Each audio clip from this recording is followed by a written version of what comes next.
यदि ये सत्य है तो ये युद्ध नर नहीं नारायण के विरुद्ध है। साक्षात गरुड़ बचाने आए थे उसे। भला विष्णु से कैसे जीतेंगे हम? हार निश्चित है। मौन हो जाओ मूर्खों, नहीं है वो विष्णु। गरुड़ का यहां आना इस बात को सिद्ध करता है कि वो वनवासी एक साधारण मानव है। यदि वो विष्णु होता तो एक पक्षी की सहायता की आवश्यकता नहीं होती।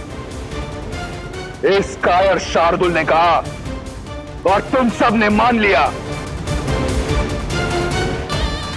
हम राक्षस अपनी बुद्धि, अपने विवेक के लिए जाने जाते हैं। अपनी बुद्धि लगाकर सोचो, विष्णु शेष नाग की शैया बनाकर सोता है। क्या कोई नागपाश उस विष्णु को बांध सकता है? और यदि ये नर विष्णु का अवतार है तो भी है तो एक साधारण नर, जिसे मेरे इंद्रजीत के बाणों ने धराशायी कर दिया, पाश में बांध दिया। असहाय, असमर्थ। जिस भगवान में गरुड़ को आकर प्राण फूकने पड़े, वो काहे का भगवान? कौन सा भगवान? मत कहिए मुझे श्री हरि विष्णु, मत कहिए मुझे भगवान। मैं तो केवल राम हूं, आपका राम। मित्रों, मेरे वानर वीरों, मैं जानता हूं आप सब मुझ पर बहुत विश्वास करते हैं, मुझे एक नर से अधिक समझते हैं, किंतु मैं भगवान श्री हरि विष्णु नहीं हूं। मैं तो साधारण सा राम हूं। अंगद, तुम समझाओ इन्हें, इनसे कहो कि मैं एक मानव हूं, भगवान या नारायण नहीं हूं। ये सत्य है कि आप नर हैं, पर यह भी सत्य है कि मैंने उसी क्षण आपको नर से नारायण मान लिया था जब आपने मेरे जीवन को उचित दिशा दिखाई।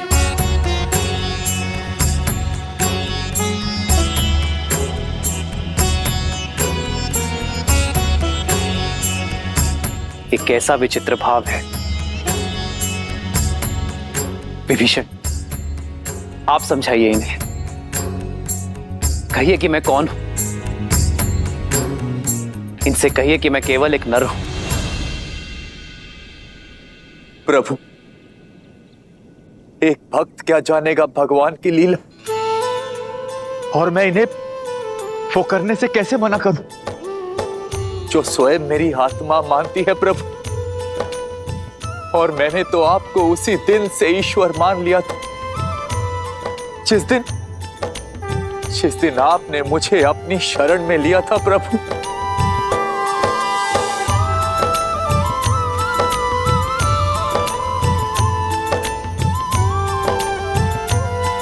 मित्र, आप तो विवेक और बुद्धि के धनी हैं, आप समझाइए इन्हें कि मैं एक साधारण सा नर हूं, कि मैं केवल आपका मित्र हूं। मैं कैसे इतना अघोर असत्य कहता, मैं कैसे मानूं कि आप नारायण नहीं? मैं तो धन्य हो गया नारायण को मित्र के रूप में पाकर। मेरा तो जीवन सफल हो गया।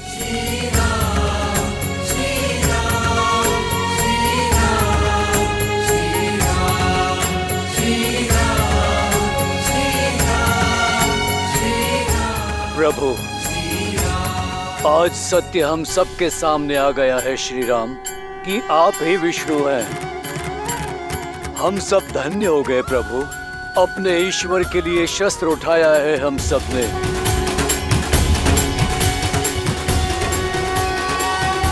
जय श्री राम, जय श्री राम, जय श्री राम, जय श्री राम।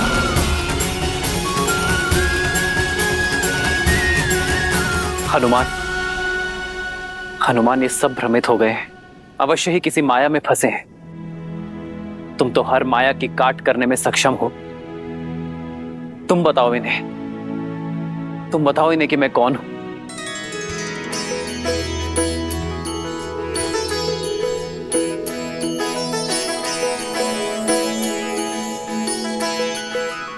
प्रभु, मैं अबोध सा वानर, भला मैं कैसे जानूं कि आप कौन हैं?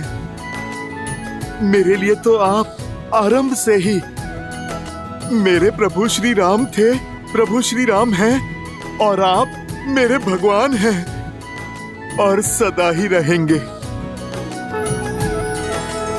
जय श्री राम।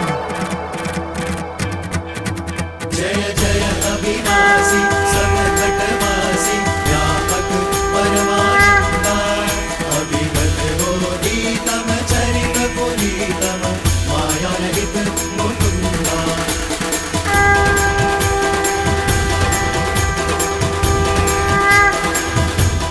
आप सभी को मुझ में साक्षात श्री हरि विष्णु दिखते हैं ना, किंतु सत्य तो यह है कि यहां उपस्थित प्रत्येक वानर, प्रत्येक नर, प्रत्येक प्राणी में श्री हरि विष्णु बसते हैं।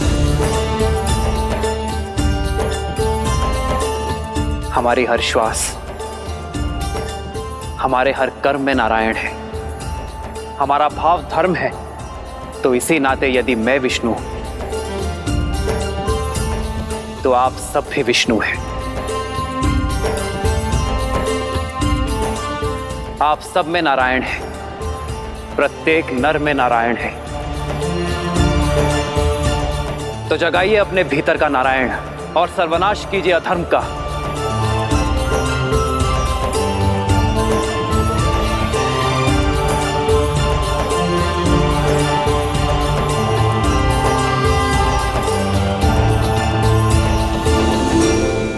जो धर्म और सत्य के मार्ग पर चलते हैं उन्हें नर में भी नारायण दिखाई देते हैं, श्री विष्णु दिखाई देते हैं। और जिनकी आंखों में अधर्म और अहंकार की पट्टी बंधी होती है उन्हें नारायण में भी नर दिखाई देते हैं, एक तुच्छ मानव दिखाई देता है। कान खोलकर मेरी बात सुनो और अपने हृदय में उतार लो। वो वानर उस वनवासी के बारे में चाहे जो सोचें, मेरी दृष्टि में वो केवल एक नर है, एक साधारण नर। और तुम सभी को इस बात का बोध है कि अमृत मंथन से ही विष्णु हम राक्षसों का सबसे बड़ा शत्रु रहा है। तो जब आज वो एक नर के रूप में है तो क्यों ना उसे मारकर इस संसार को विष्णु से मुक्त कर दें।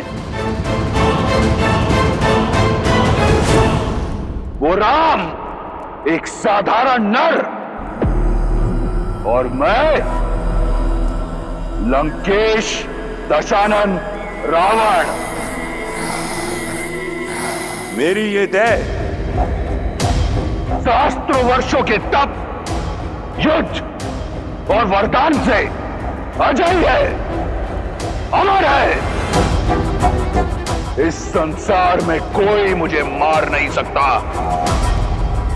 राक्षस मैं।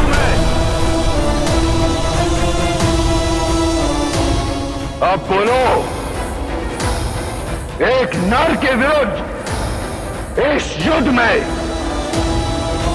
क्या तुम मेरे साथ हो? हम आपके साथ हैं लंकेश, हम आपके साथ है लंकेश, हम आपके साथ है लंकेश, हम आपके साथ हैं लंकेश। स्वयं रक्षामय, स्वयं रक्षामय, स्वयं रक्षामय।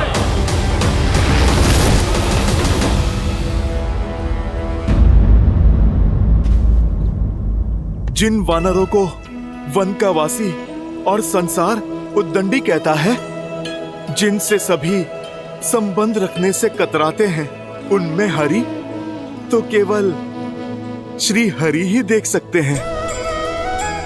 प्रभु, अब आप हमें भी अवसर दीजिए आप में अपने भगवान को देखने का, इस युद्ध के अंत तक आपकी सेवा करने का।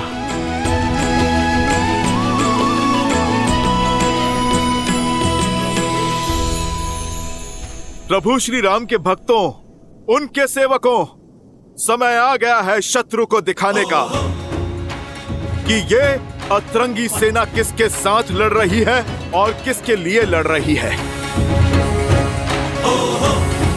जय श्री राम।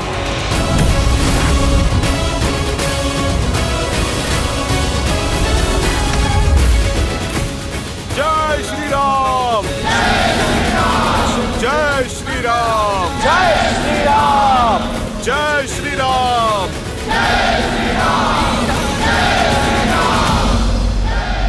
प्रतीत होता है ये उतंडी और दंग के लिए उत्सुक हैं। धूम्राक्ष, आदेश लंकेश। मेरे पुत्र ने सिद्ध कर दिया कि उस वनवासी और उसके मरकटों की टोली को माया युद्ध का ज्ञान नहीं, और इंद्रजीत के पश्चात माया युद्ध में तुम्हारा नाम दमकता है। जाओ, अतिथियों का स्वागत करो। जो आज्ञा लंकेश। स्मरण रहे, यदि राम नहीं तो उसके किसी सेनापति को अवश्य मार कराना, ताकि स्वयं को नारायण कहने वाले उस वनवासी का और उसके मरकटों की सेना का विश्वास टूट जाए। उन्हें यह सोचना पड़े कि कैसा भगवान है जो स्वयं की रक्षा नहीं कर पाता। जाओ। एकांत।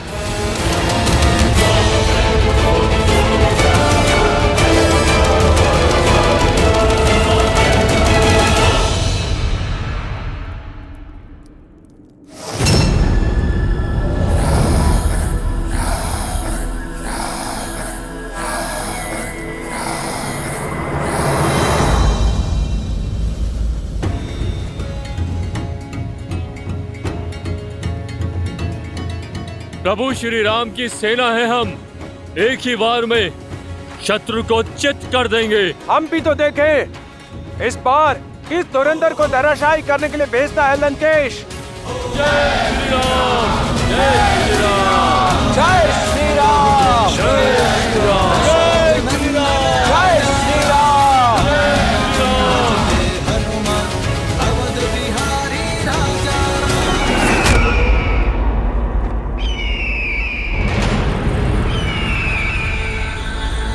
पंछी का यूं इस तरह उड़ना अब शगुन है स्वामी, संकेत शुभ नहीं है। जय श्री राम। जय श्री राम। जय श्री राम। जब युद्ध रावण के लिए लड़ा जाए तो एक ही संकेत देखा जाता है, लंकेश का संकेत, और वो कहता है युद्ध करें, वयम रक्षाम। भय के लिए भयंकर है, हम राम के रुद्र हैं, शंकर हैं हम। आक्रमण। जय श्री राम।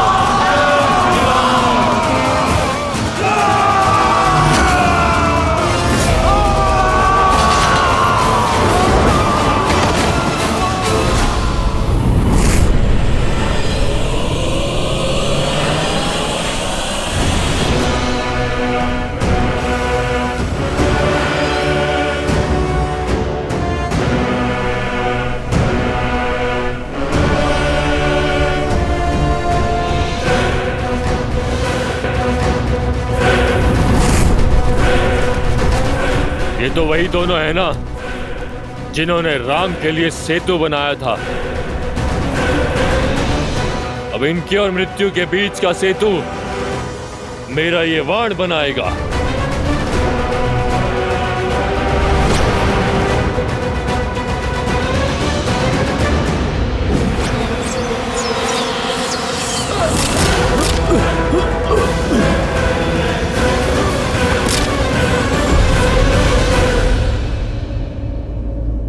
प्रभु।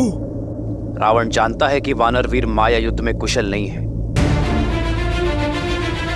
इसलिए हमारा मनोबल तोड़ने फिर किसी मायावी को भेजा है उसने। परंतु मैं अपने वानर वीरों को माया के हाथों काल का ग्रास बनने नहीं दूंगा।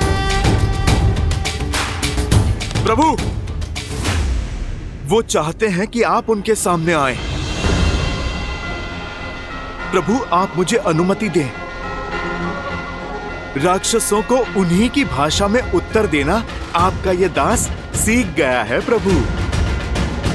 प्रभु, आप मुझे आज्ञा दीजिए। इस मायावी की माया को तोड़ता हूं मैं। जाओ हनुमान, विजयी भव।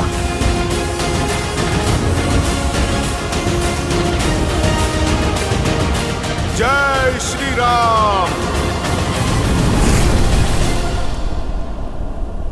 नल, घबराना नहीं मेरे भाई, मैं आ गया हूँ। भ्राता नील साथ है तो हर सागर पार कर लेंगे हम। जय श्री राम। चलो, जय श्री राम।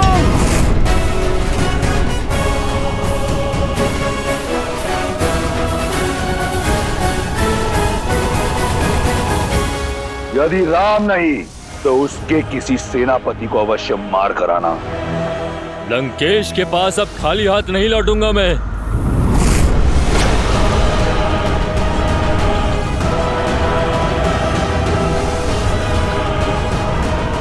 लंकेश ने एक कहा था, मैं उन्हें 2-2 वानर सेनापतियों के वध का शुभ संदेश दूंगा।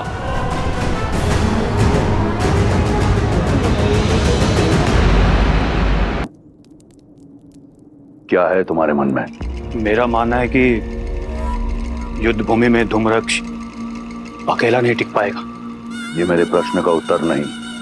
मैंने पूछा, इस युद्ध को लेकर क्या है मेरे सेनापति के मन में? क्षमा चाहता हूं महाराज, मेरा मत यह है कि इस युद्ध को रोकने के लिए सीता को लौटाना। यदि तुम्हारी अतिरिक्त किसी और ने ऐसी बात कही होती तो मैं उसकी जीभ खींच लेता। सीता का इस प्रकार नाम लेना सिद्ध करता है कि तुम अपना मत और मति दोनों खो चुके हो। तुम केवल मेरे संबंधी नहीं, लंका की सेना के सेनापति हो। ऐसी बातें करते तुम्हें लज्जा नहीं आई? महाबली प्रहस्त, जिसकी रणनीति और बुद्धि का पैनापन तीनों लोकों में महाबली प्रहस्त की युद्ध प्रशस्ति का डंका बजता है, ऐसी बातें करके तुम्हें तनिक भी लज्जा नहीं आई? कहां गई तुम्हारी रणनीति? कहां गया तुम्हारा पैनापन? या फिर उन मूर्ख वानरों की भांति तुम ये युद्ध लड़ना चाहते हो बिना अपनी बुद्धि के?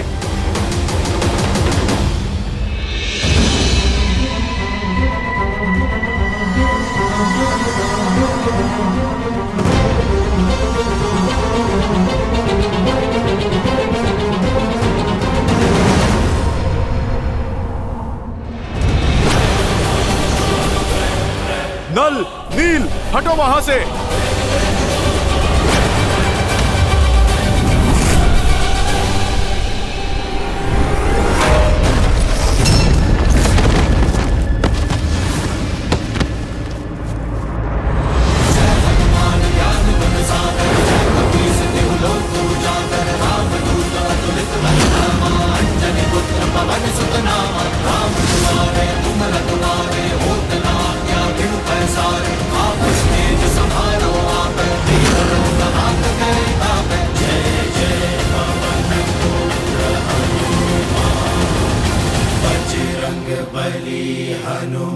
महाबली प्रहस्त हो तुम, जिसने मेरे साथ कंधे से कंधा मिलाकर शास्त्र युद्ध लड़े। बताओ मुझे अपनी रणनीति, सिद्ध करो मुझे कि तुम वो राक्षस हो जो अपने पुत्र की मृत्यु का प्रतिकार लेगा। एक युक्ति।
प्रभु श्री राम पर माया से प्रहार करने वाले को पाताल में भेज देगी मेरी ये गदा।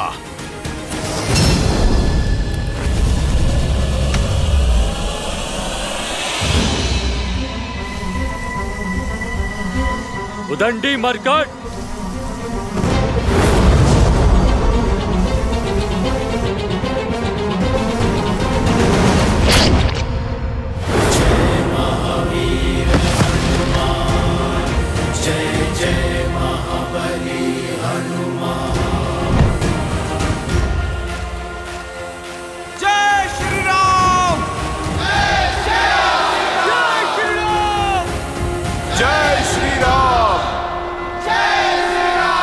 उठो विदूषक, उठो, तनिक दिखाओ अपना करतब, उठो।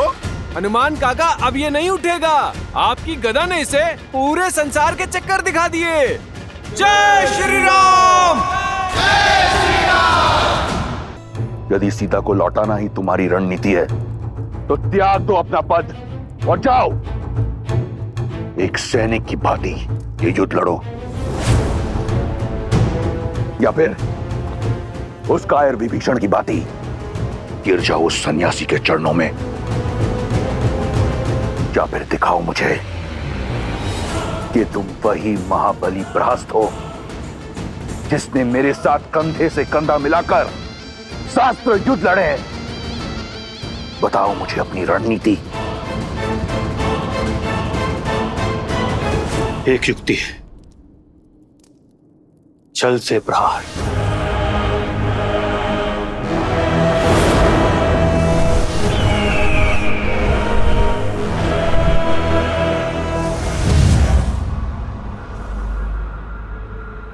लंकेश की जय हो। अशुभ सूचना है, महाबली धूम्रक्ष नहीं रहे।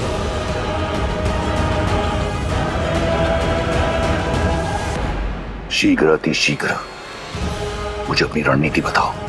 जी महाराज। जय श्री राम। जय श्री राम। जय श्री राम। जय श्री राम। मौन हो जाइए। मित्र हो या शत्रु, किसी की मृत्यु पर शोक मनाया जाता है, उत्सव नहीं। युद्ध भूमि जहां श्वास कभी भी किसी भी क्षण आपका साथ छोड़ सकती है, किंतु फिर भी मर्यादा और गरिमा बनाए रखनी चाहिए। हम राक्षस नहीं, मानवीय भावनाओं और मूल्यों की प्राथमिकता बनी रहनी चाहिए। भले ही यह अधर्म के साथ था, किंतु था तो हमारी भांति एक योद्धा ही, किसी का पति, किसी का पुत्र, किसी का पिता। तो हर योद्धा की भांति इस योद्धा का भी अंतिम संस्कार किया जाना चाहिए। सम्मान सहित अंतिम संस्कार कीजिए इसका।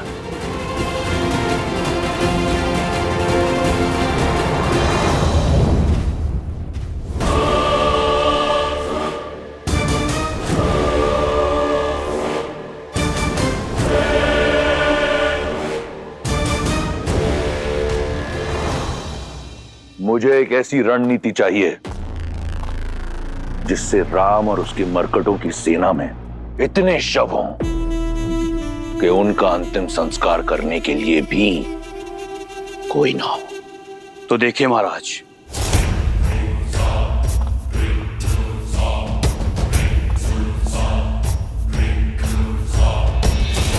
सबसे पहले हमें अपने सबसे शक्तिशाली 2 राक्षस चाहिए जो राम और उसकी वानर सेना का ध्यान भंग कर सके। वज्र मुष्टि, उसके वज्र से शरीर के समक्ष राम और लक्ष्मण के बाण धराशायी हो जाएंगे और उसके मुष्टि प्रहार से वानर सेना उभर नहीं पाएगी। कंपन, जिसके पदचाप से संपूर्ण भूलोक कांपता है। सोचो वो वानर सेना की क्या दशा करेगा। मिल गए तुम्हें तुम्हारे 2 शक्तिशाली राक्षस। अब आगे की योजना बताओ। वज्र और कंपन वानर सेना को व्यस्त रखेंगे और इनकी व्यस्तता का लाभ उठाते हुए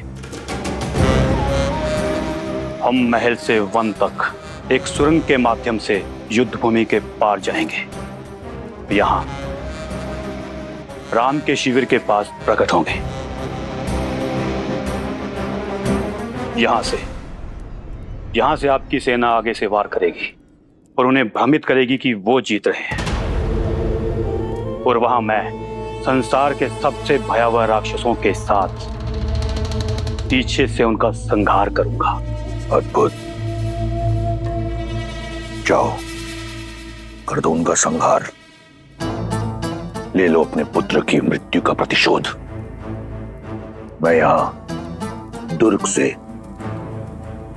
उनका ध्यान तुमसे भटकाऊंगा। वो मूर्ख वानरों को लगेगा कि वो हार नहीं जीत रहे हैं और तुम पीछे से उन पर आक्रमण कर देना। परंतु स्मरण रहे,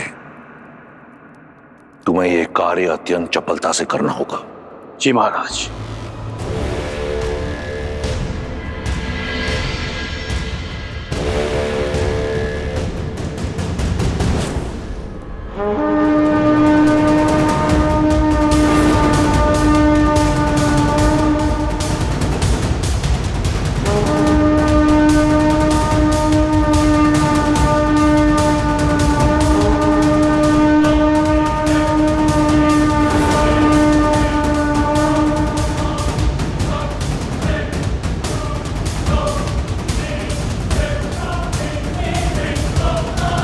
प्रभु, दशाना नाच कुछ भिन्न दिख रहे।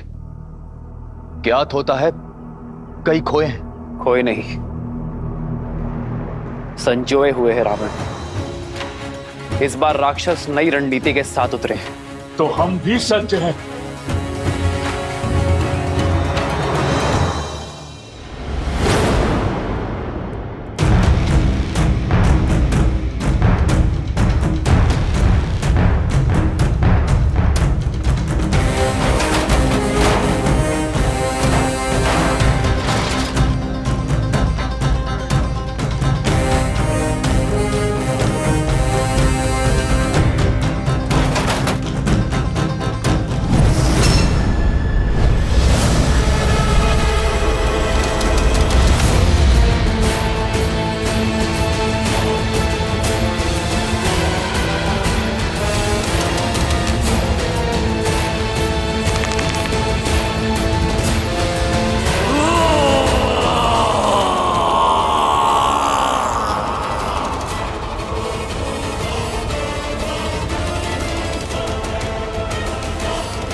प्रभु, ये वज्र के शरीर वाला राक्षस वो भयावह स्वप्न है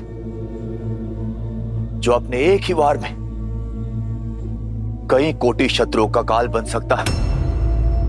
इसे मारना देवताओं के लिए भी असंभव है। किंतु एक उलझन है प्रभु। ये योद्धा विकराल है, किंतु रणनीति में शून्य है। और युद्ध के इस चरण में दशानन का इसे युद्ध प्रमुख बनाकर भेजना कुछ अटपटा सा लगता है प्रभु। रावण अत्यंत बुद्धिमान है विभीषण। इस योद्धा को भेजने का अर्थ है कि वो हमें भरमा रहा है। ये योद्धा एक भ्रम आवरण है।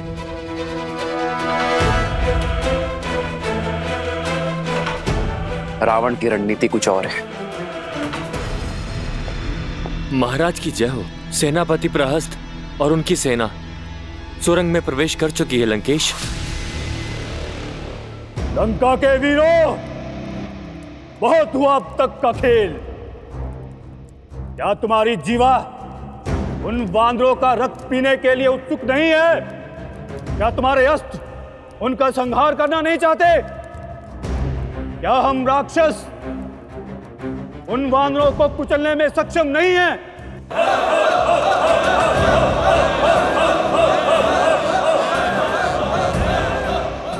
तो छा जाओ शत्रु पर आतंक का मेघ बनकर। वेग से आगे बढ़ो और शत्रु को अपने आने का आभास दिए बिना। तो फिर चलो मेरे साथ।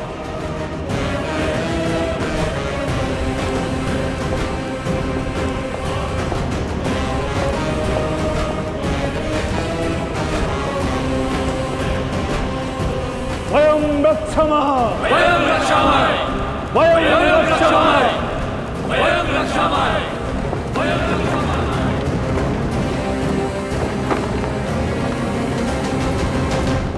वहां राक्षस काल बनकर उन वानरों पर टूटेंगे और यहां वज्र मुष्टि उनके शीश पर मृत्यु का तांडव करेगा।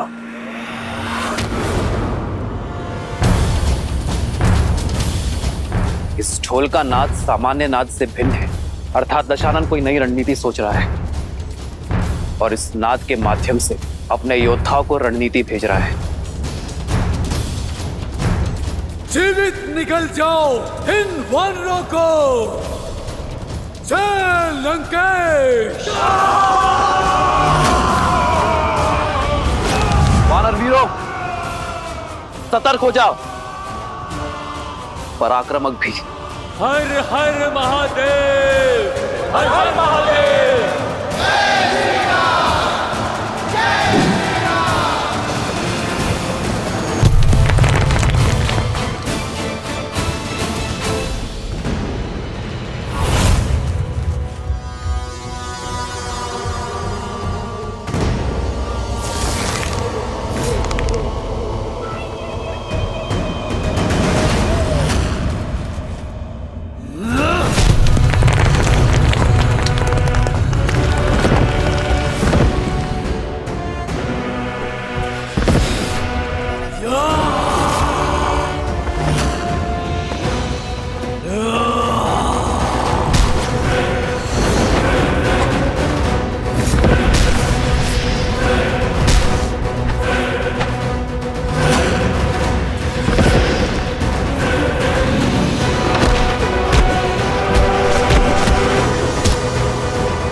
इसी मृत्यु के तांडव की प्रतीक्षा थी मुझे।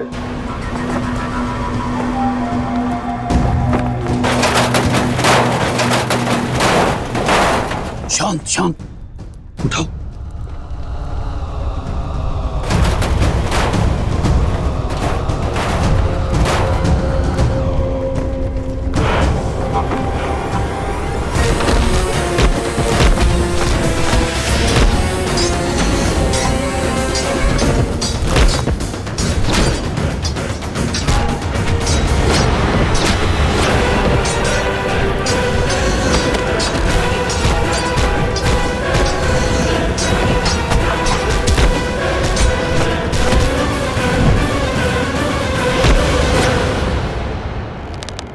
मैं अपने वानर वीरों पर अधर्म की गाज गिरने नहीं दूंगा।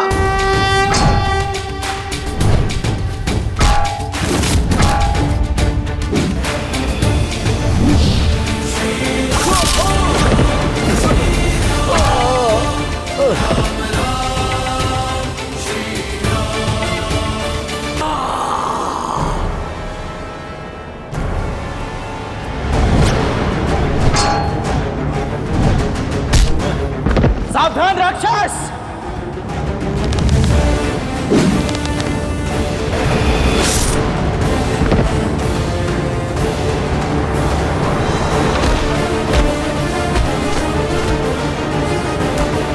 रुक जा धर्मी।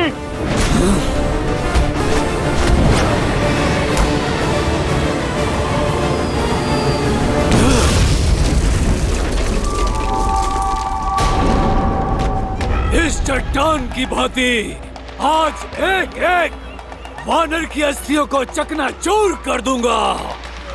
वज्र मुष्टि का ये मुष्टि प्रहार।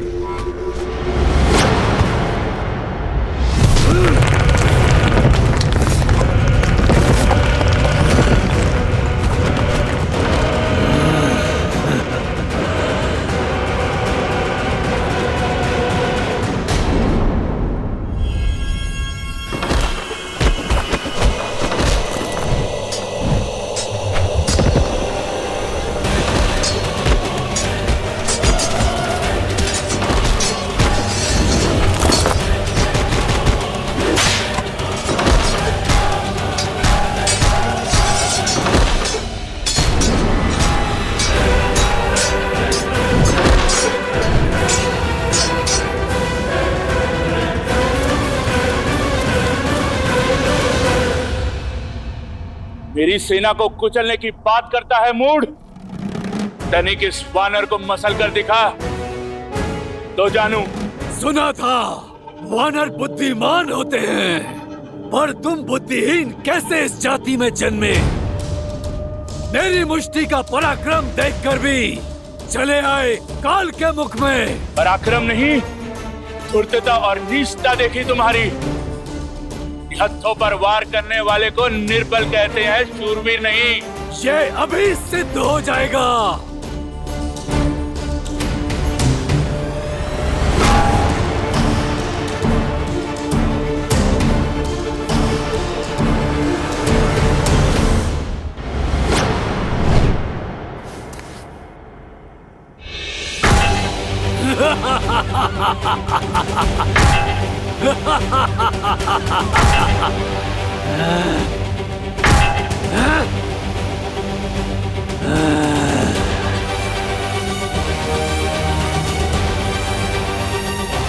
जय श्री राम।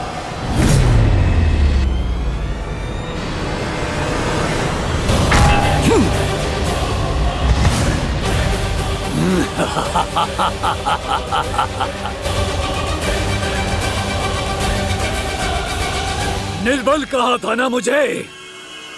अब देखो इस निर्बल का बल।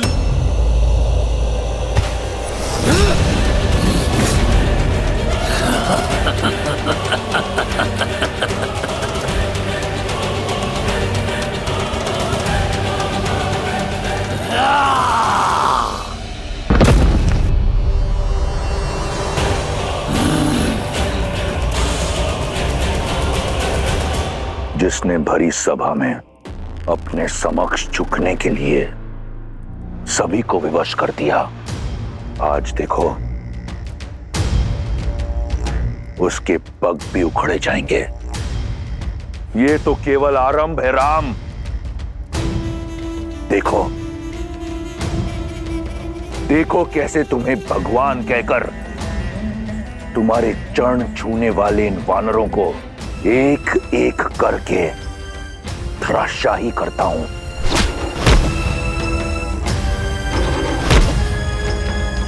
कैसे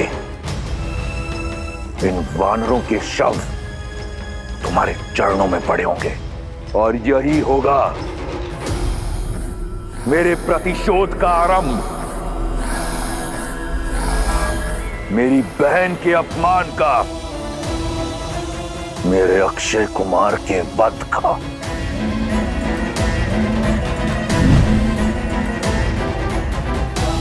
मेरे इंद्रजीत के रक्त के जितने कण धरती पर गिरे, उससे 100 गुना अधिक